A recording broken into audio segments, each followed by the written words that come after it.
Hello everyone! Today we're gonna be reluming this Seiko scuba diver.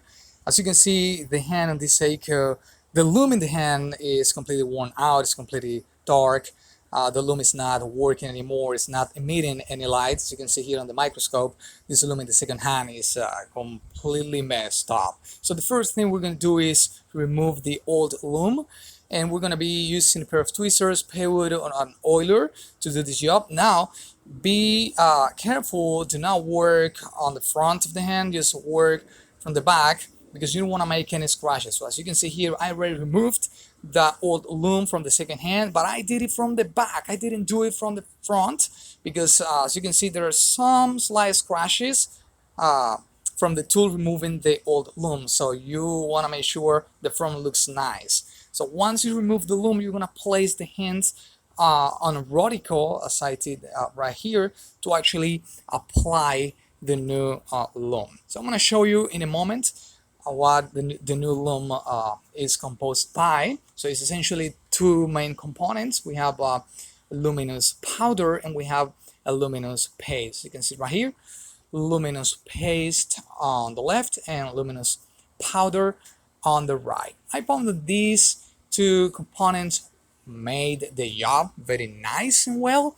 So on the description, guys, I'm gonna leave you the link on where you can find this luminous powder and paste. So you're gonna be using like a plastic container or a glass container to actually prepare the mixture.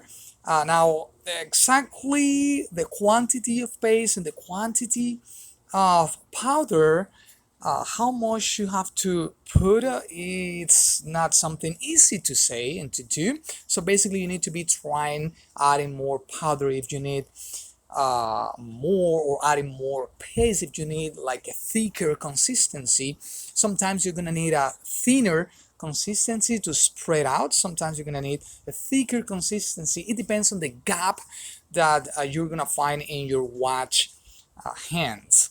So these watch hands have a gap that is thicker, that is thick. So I'm trying to do a thicker combination here, thicker paste, so I can spray it out and they can do the work. So remember, when you are applying this, you need to do this from the back. I'm going to show you the end result here. So you're going to be using an oiler or a piece of plywood, and you're going to spread it through the back of the hand. So you don't want to work on the front of the hand because you don't want to make any mess there. So always from the back, and this is the end result. This is our hand, and you were seeing how it looks very nice. So again, spread it through the back and it seeps in, and you can see it from the front. Very nice. This is the paste. So what I want to show you here, guys, is how it absorbs light and how it emits light when it is in the dark. So I'm putting under light now. I don't actually have to go to a very dark place. I can hold it in my hand and you can actually see how that paste is emitting light.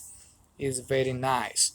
So I found this luminous paste and powder, do the work decently. So I think you can use them as well. Alright, so this is the final result. I already relumed all the hands in the watch. I'm putting under light, and now I'm gonna put it in a darker place so you can see how it emits light. Again, nice, beautiful. Also my Rodico is emitting some light as well, so I use the Rodico to clean the excess from the back and from the front if something didn't look good. So you can use a Rodico to clean and do not make any scratch up front. So you don't want to make any scratch on the perimeter of those hands. Those are very thin hands and you can mess them up. We can mess them up really easily. So here we have the final results. Now what I want to show you is this watch again with the new loom. Look how beautiful the watch looks now. Excellent. So from having this on the left, we have this on the right. From this on the left to this on the right. Thank you guys for watching, and see you on the next one.